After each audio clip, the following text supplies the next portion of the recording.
Bulletin లో ముందుగా headlines చూద్దాం. iOS 20 లీక్ యూట్యూబర్ పై దావా వేసిన ఆపిల్.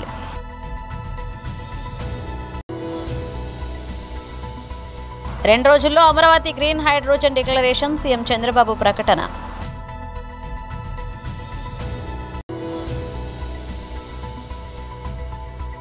వైఎస్ఆర్సీపీ నాయకుల ప్రెస్ మీట్.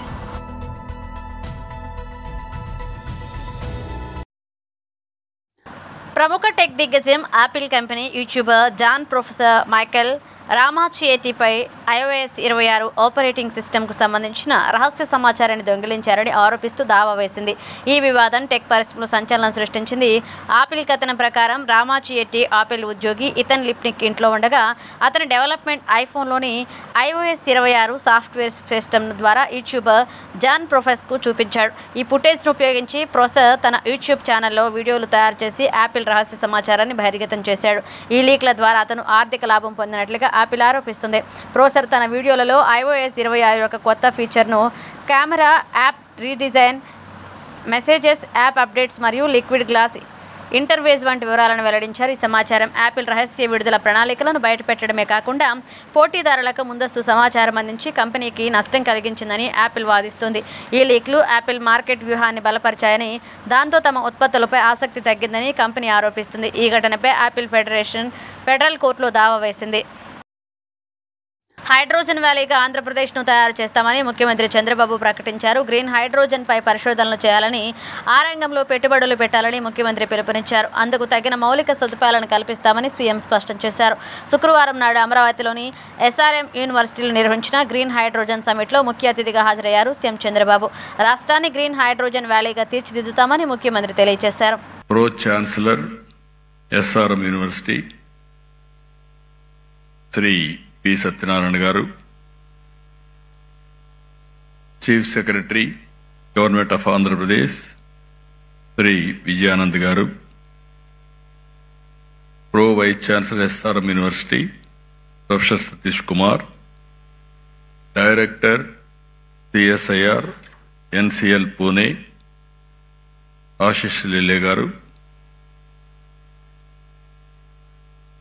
ప్రెసిడెంట్ CEO ఎనర్జన్ green energy Shri Pranav Tanti garu, executive director research SRM respected Shri Narayana Rao garu, convener NHM Sujith Pelle garu, and industrialist and friends and media.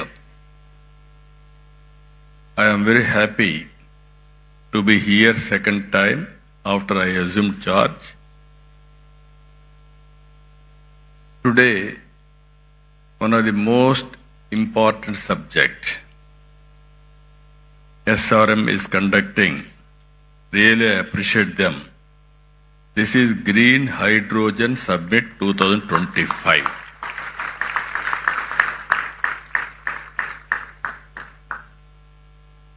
Why I am saying this is very, very important?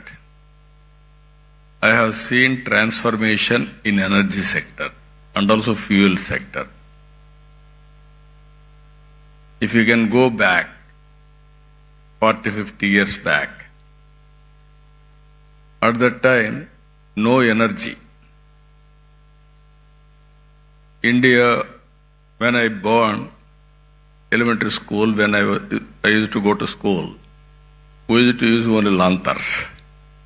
Youngsters may forget about it because you didn't witness that type of situation.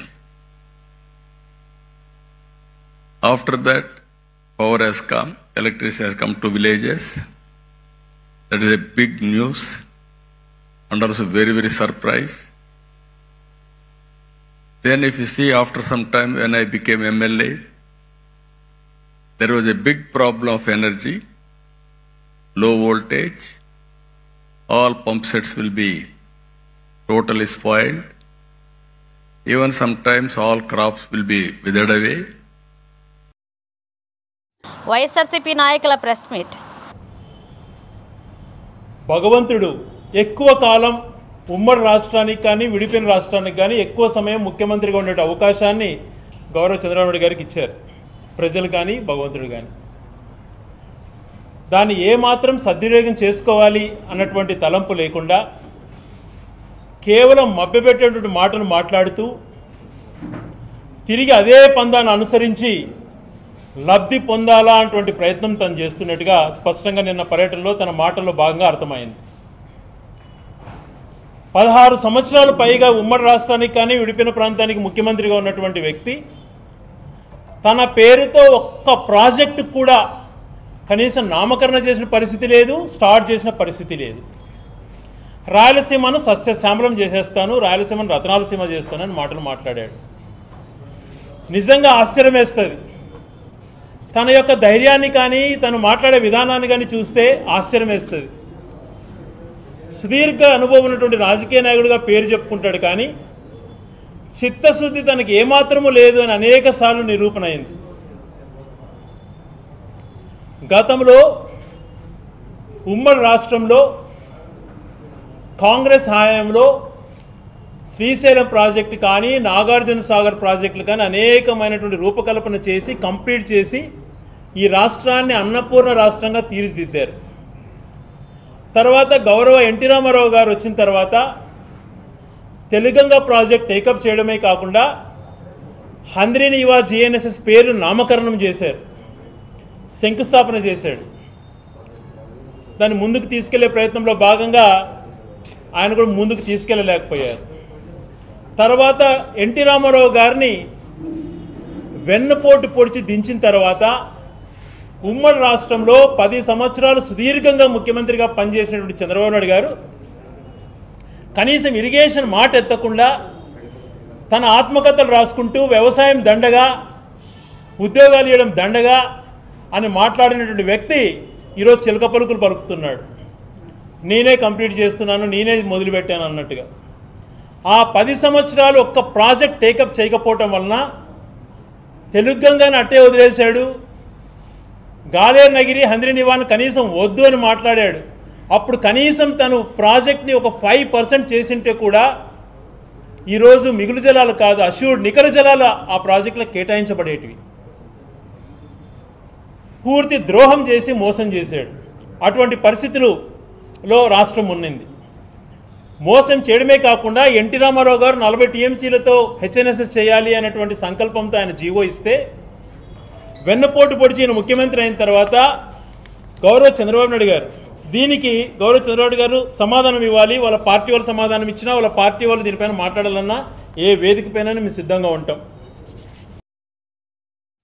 Ramagundam శాసనసభ్యులు MS Raj Thakur Singareni నిధుల నుండి 6 కోట్ల రూపాయల మంజూరు చేయించుకుని వాటి ద్వారా GM office నుండి మెయిన్ చౌరస్తా వరకుగా పోలీస్ స్టేషన్ నుండి 5 ఇంక్లేన్ వరకు B2 మెయిన్ రోడ్ వరకు అభివృద్ధి పనులను ఆర్ జీవన్ జీఎం లలిత్ కుమార్ కొబ్బరికాయ కొట్టి ప్రారంభించారు. ఈ సందర్భంగా ఎమ్మెల్యే మాట్లాడారు. ఈ కార్యక్రమంలో ఆర్ జీవన్ జీఎం లలిత్ కుమార్ సింగరేణి సమితి అధికారులు కాంగ్రెస్ పార్టీ సీనియర్ నాయకులు పాల్గొన్నారు.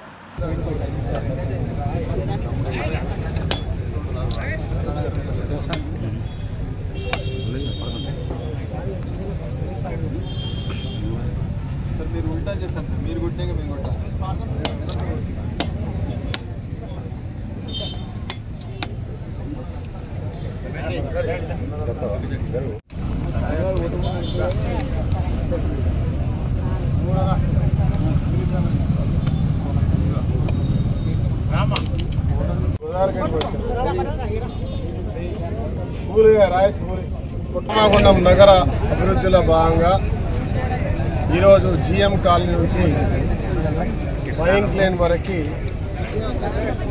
6 కోట్ల రూపాయలతో 10 మీటర్ల వెడల్పు అంటే సుమారుగా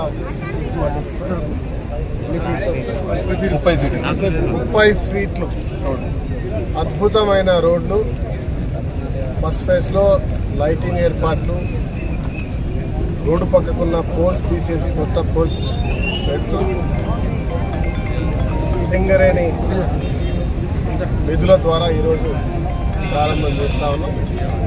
జిఎం కాల్ నుంచి మా ఇంట్లో బ్రిడ్జ్ వరకు చౌరస్తాతో పాటు మీకు తెలుసు ఈరోజు 50 సంవత్సరాల ముందు సింగరేణి క్వార్టర్స్లో చిన్న చిన్న రోడ్లు తప్ప ఇప్పుడు అభివృద్ధి లేదు.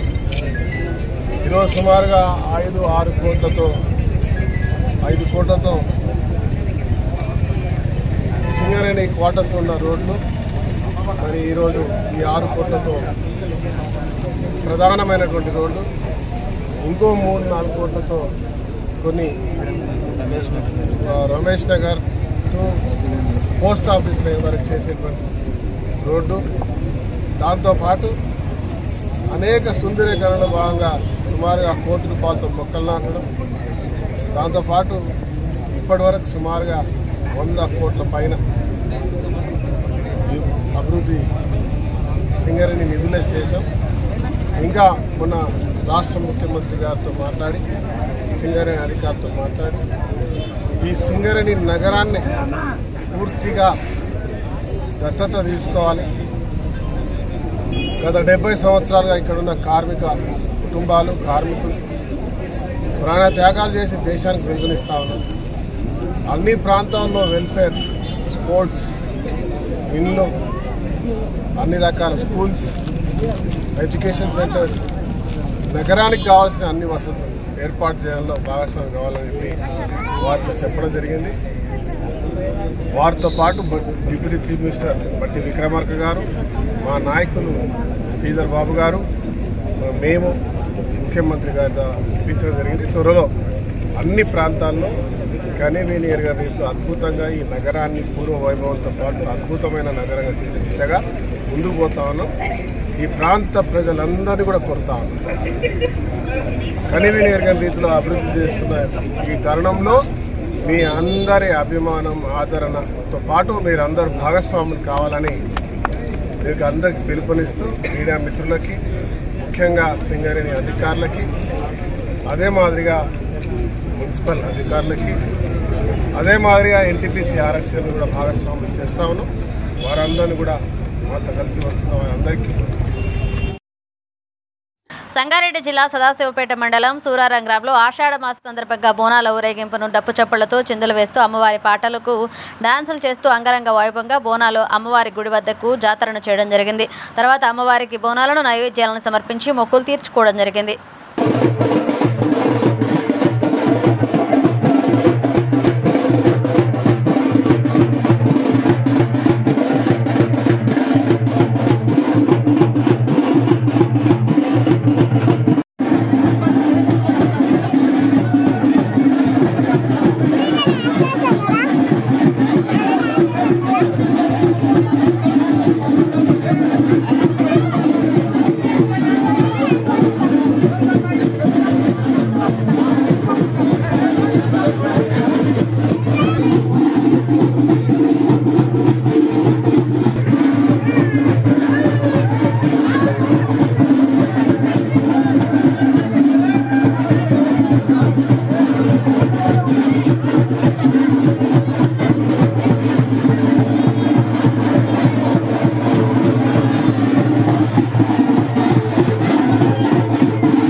నిండా బోనమే పోచమ్మ గజ్జలగా పూలాటలే మైసమ్మ చీకుండా.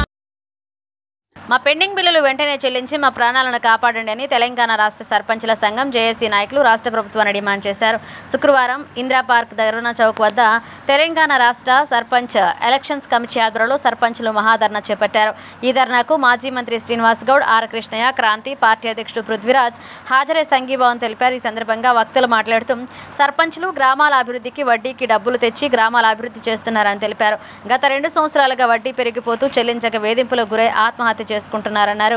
ముఖ్యమంత్రి రేవంత్ రెడ్డి బిల్లులు చెల్లించి సర్పంచ్ల ప్రాణాలను కాపాడండి అని డిమాండ్ చేశారు. 12,560 మంది సర్పంచ్లు దాదాపు 600 కోట్ల బకాయిలు ఉంటాయని, ముఖ్యమంత్రి తలచుకుంటే ఒక రోజులో వారి సమస్యలు తీరుతాయని తెలిపారు. సర్పంచ్లు తమ సమస్యలు పరిష్కరించాలని కోరుతూ ధర్నా చేస్తే ఎక్కడికక్కడ అక్రమంగా అరెస్టులు చేస్తున్నారని ఆవేదన వ్యక్తం చేశారు. 12,700 సర్పంచులు గ్రామ సర్పంచులు ఉన్నారు. మరి సర్పంచుల సమస్యల పైన గత కొన్ని సంవత్సరాల నుంచి వివిధ పార్టీలు ఉన్నప్పటికీ తెలుగుదేశం పార్టీ కానీ, కాంగ్రెస్ పార్టీ కానీ, టీఆర్ఎస్ పార్టీ కానీ వాళ్ళకు కూడా మేము సర్పంచుల సమస్యల పైన 73, 74 రాజ్యాంగంలో చేర్చబడిన 243 ఆర్టికల్ 29 అంశాలు దాఖలు పరిచారని చెప్పి ఉద్యమాలు చేపట్టి గతంలో ప్రభుత్వాలు చెక్ పౌరవడం కానీ, అదేవిధంగా నిధులు విధులు ఇవ్వడం కానీ, తర్వాత ఈ గౌరవేతనం కానీ సర్పంచ్ పోరాటం ద్వారానే సాధించామని చెప్పి మనవి చేస్తూ, అదేవిధంగా తెలంగాణ రాష్ట్రంలో టీఆర్ఎస్ గౌరవం కేసీఆర్ ప్రభుత్వ హయాంలో 12,769 సర్పంచులలో గత ప్రభుత్వాలలో 2018 యాక్ట్ తీసుకొచ్చి సర్పంచ్లు జాయింట్ చెక్ పవర్ ఉప సర్పంచ్ పెట్టడం వల్ల నానా మంది సర్పంచ్లు ఇబ్బంది పడడం జరిగింది. నిధులు వచ్చినప్పటికీ, పనులు చేపట్టినప్పటికీ చెక్కుల మీద సంతకాలు పెట్టడం ఉప సర్పంచ్ నానా సర్పంచ్లు బాధపడే పరిస్థితి రావడం జరిగింది. అదే మహిళలు తీసుకుంటే 50% మహిళలు ఒక సర్పంచ్ గెలిచి ఉప సర్పంచ్ ఇంటికి పోవాల్సిన పరిస్థితి వచ్చింది. కాబట్టి అదేవిధంగా ఇవాళ రాష్ట్రంలో మొట్టమొదటిగా మాకు నిధులు విడుదల చేయట్లేదు, ఫ్రీజింగ్ పెడుతున్నారు, ఈ జాయింట్ చెప్పడం నష్టపోతున్నాం అని చెప్పేసి మేము జడ్చర్లో 6,000 మందితో మీటింగ్ పెట్టాం. కేసీఆర్ గవర్నమెంట్లో పెట్టినప్పటికి కూడా సమావేశం జరిపి 2 నెలల దాకా హామీ ఇచ్చి జాయింట్ స్పీకర్ తీసేస్తానని, నిధులు విడుదల చేస్తానని కూడా చేయలేదు. కానీ అప్పటి ప్రభుత్వ హయాంలో సర్పంచులు 13 సర్పంచులు నిధులు లేక భార్య పుస్తలు అమ్మి ఆత్మహత్య 13 సర్పంచులు కేసీఆర్ ప్రభుత్వంలో చనిపోవడం జరిగింది. నేను ఉద్యమాలు చేస్తే ఢిల్లీ పోయిన సెంట్రల్ మినిస్టర్ దగ్గరికి 50 మంది సర్పంచ్ తీసుకొని నిధులు విడుదల చేయాలని 15%, అదే హుజూర్ నగర్లో ఉప ఎన్నిక అయినప్పుడు ఈ విధంగా నిధులు ఇస్తారేమో సర్పంచ్.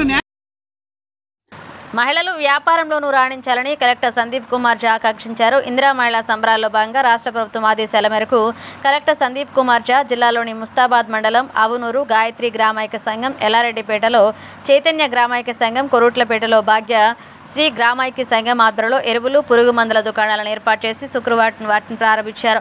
ఈ సందర్భంగా కలెక్టర్ మాట్లాడారు. రాష్ట్ర ప్రభుత్వ లక్ష్యం మేరకు ఇందిరా మహిళా శక్తి కింద జిల్లాలోని మహిళా సంఘాలకు ఇప్పటికే క్యాంటీన్లు, డైరీ యూనిట్, కోడి పిల్లల పెంపకం, ఆర్టీసీ బస్సులు, ఇతర స్వయం ఉపాధి యూనిట్లను అందజేశామని తెలిపారు. త్వరలో రైస్ మిల్లులు, పెట్రోల్ బంకు, సోలార్ ప్లాంట్లు ఏర్పాటు చేయనున్నట్లుగా వివరించారు. రైతన్నలకు ఉత్తమ సేవలు అందించేలాగా మహిళా సంఘాలకు ఎరువులు, పురుగు మందుల దుకాణాలు ఏర్పాటు చేసుకునే అవకాశం కల్పించామన్నారు. ఈ కార్యక్రమంలో డిఆర్ఓ శేషాద్రి, జిల్లా వ్యవసాయ అధికారి Afzal Begum, AMC chairman Sheikh Sabira Begum Gousbai, vice chairman Gundadi Rama Reddy, block Congress party అధ్యక్షులు దొమ్మాటి నరసయ్య, మండల కాంగ్రెస్ అధ్యక్షులు సద్ది లక్ష్మారెడ్డి పాల్గొన్నారు. మాకు రిక్వెస్ట్ ఏమంటే దయచేసి మా ఎస్హెచ్జి గ్రూప్ మెంబర్స్కి, మహిళలకి సపోర్ట్ చేయండి. ఇక్కడ నుంచే మీరు యూరియా తీసుకోవాలి. నిరంతర ప్రక్రియలాగా ప్రతిరోజు ఇక్కడ ఇండెంట్ చేయడం జరుగుతుంది. ఇక్కడ సప్లై కన్స్టెంట్ ఒకసారి కూడా రాదు. అది చెప్తూ మహిళా సభ్యులకి మా జిల్లా యంత్రాంగం తరఫున చాలా చాలా శుభాకాంక్షలు. ఈరోజు ఎల్లారెడ్డిపేట మండలంలో మరి సార్ చాలా సంతోషం మాకు ఇటువంటి ఫెర్టిలైజర్ షాప్ ఇవ్వడానికి. మరి అఫ్జల్ మేడం గారికి, మరి శేషాద్రి సార్, డిఆర్డిఓ సార్ వాళ్ళ చొరవ వలన ఇలా మహిళా సంఘాలకు ఇది ఫెర్టిలైజర్ షాపులు ఇవ్వడం చాలా 20, 26, 25 దాదాపు ఇచ్చిండ్రు. ఆయన మళ్ళా ముందు సార్ కూడా చెప్పారు ఒక్కొక్క మండలానికి కూడా ఒక రైస్ మిల్ ఇస్తా అని, అది కూడా చెప్పారు. వ్యవసాయ రంగానికి చాలా అభివృద్ధి చేస్తుంది ఈ ప్రభుత్వం. కాంగ్రెస్ పార్టీ అంటే ప్రజల ప్రభుత్వం. ప్రజల గురించి నిరంతరం రేవంత్ రెడ్డి సార్ ప్రతిసారి ఒకటే చెప్తారు, మహిళా శక్తి ఈ దేశానికి ముందు తీసుకుపోతారన్న. మహిళా శక్తి కోటీశ్వరుడు. ఒక కోట్ల మందిని ధనవంతులుగా చేస్తామని మహిళలకు అందరికీ ముందు తీసుకొని పోతారు. కాబట్టి నిజంగా వాస్తవాన్ని చూస్తే ఇవాళ చాలా రేషన్ కార్డులు అంటే సన్నబియ్యం అంటే మరి ఇంద్రమ్మ ఇండ్లు అంటే ఇవాళ ఇంద్రమ్మ సంబరాల ప్రోగ్రామ్ కూడా ఇలా మహిళలు పెద్ద ఎత్తున సార్ పాల్గొన్నారు సార్. అందరూ ఇలా సక్సెస్ఫుల్గా ఇలా ప్రోగ్రామ్ కూడా చేయబడ్డది. రానున్న కాలంలో కూడా ఎన్నో పథకాలకు మరి మహిళలకు అందించి వాళ్ళకు. బులెటిన్ ముగించే ముందు హెడ్లైన్స్ మరోసారి. iOS 20 లీగ్ యూట్యూబర్ పై దావా వేసిన ఆపిల్.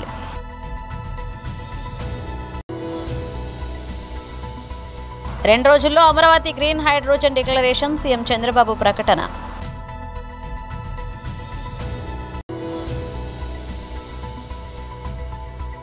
వైఎస్ఆర్సీపీ నాయకుల ప్రెస్ మీట్. ఇది ఇవాల్టి బులెటిన్. మరో బులెటిన్లో మళ్ళీ కలుసుకుందాం.